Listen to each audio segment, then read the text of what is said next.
చెప్పాను అంటే ఆయన ఒక మాట అన్నాడు, యేసుక్రీస్తు వారిని నమ్ముకునేటువంటి యవనస్తుల్ని మళ్ళా తిరిగి మతోన్మాదంలోనికి తీసుకెళ్తున్నారు. ఆ విషయం నన్ను చాలా కలిసివేసింది. అందుకోసమే వారిని ప్రత్యేకించి ప్రభువులోనికి తీసుకొని రావాలి. పేతురు భక్తుడు ఒక మాట అంటాడు, మీ విశ్వాసాన్ని గురించి హేతు అడుగు ప్రతి వానికి సాత్వికంతో సమాధానం చెప్పడానికి ఎల్లప్పుడూ సిద్ధంగా ఉండాలి. అంతేకాదు, ప్రవీణ్ గారు ఎప్పుడు ఒక మాట చెప్తూ ఉండేవాడు, మీ విశ్వాసాన్ని ప్రశ్నించేవాడి విశ్వసనీయతను కూడా మీరు ప్రశ్నించాలి. ఇది నేర్పించడానికి ఆయన ప్రయత్నించాడు. మీరు ఎక్కడైనా చూడండి, ఆయన వీడియోస్లో ఏ మతాన్ని కానీ ఏ వ్యక్తిని కానీ దూషించి కించపరిచి మాట్లాడిన సందర్భాలు లేదు.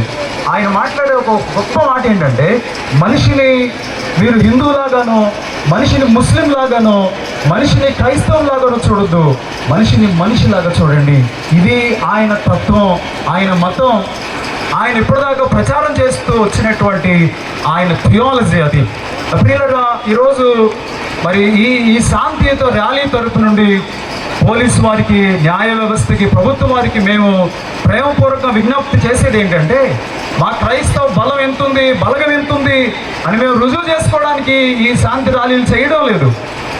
మేము చనిపోయినటువంటి, అది హత్యో లేకో యాక్సిడెంటో అర్థం కాని పరిస్థితుల్లో ఉన్నటువంటి కుటుంబానికి మేము కూడా ఉన్నాం, మీ పక్షంగా నిలబడడానికి మేము ఈ శాంతియుత ర్యాలీ చేస్తున్నాం. రెండవది, ఈ శాంతియుత ర్యాలీ ద్వారా మేము ప్రభుత్వానికి, పోలీసు వ్యవస్థకి మేము మనవి చేసేది ఏంటంటే, మీ మీద మాకు ఇంకా నమ్మకం ఉంది. మీరు ఒకవేళ అది యాక్సిడెంట్ అయితే రుజువులతో సహా రుజువు చేయండి, మేము దాన్ని స్వాగతిస్తాం. లేదా అది హత్య జరిగిందా, దాని వెనక ఉన్నటువంటి ఉన్మాదులు ఎవరైతే ఉన్నారో వారిని పట్టండి, వారి సమాజానికి చూపించండి, వారికి కఠినమైన శిక్షలు విధించండి, న్యాయం జరిగించండి అని మేము కోరుకుంటున్నాం. అంతేగాని మేము మా యొక్క బలగాన్ని చూసి మిమ్మల్ని బెదిరించాలని ప్రయత్నం చేయడం లేదు. మీరు గమనించారు, ప్రవీణ్ గారి యొక్క భార్య ఆవిడ చెప్పింది, ఒకవేళ దీని వెనక ఎవరున్నా సరే వాళ్ళని మేము హృదయపూర్వకంగా క్షమిస్తాం. క్రైస్తవం ఎప్పుడు కూడా పగ తెచ్చుకోమని చెప్పలేదు. మేము అంటున్నాం, ఈరోజు ఒకవేళ బైబిల్ గ్రంథంలో అడ్డొచ్చినోడిని లేపేయండి అని ఒక్క వచనం ఉన్నా ఈరోజు పరిస్థితి వేరే రకంగా ఉండేది. కానీ యేసుక్రీస్తు వారు మాకు అది చెప్పలేదు. ఆయన ఒకవేళ ఎవడైనా నీ కుడి చెంప మీద కొడితే రెండో చెంప కూడా చూపించని చెప్పాడు. ఈరోజు అదే చేస్తున్నాం.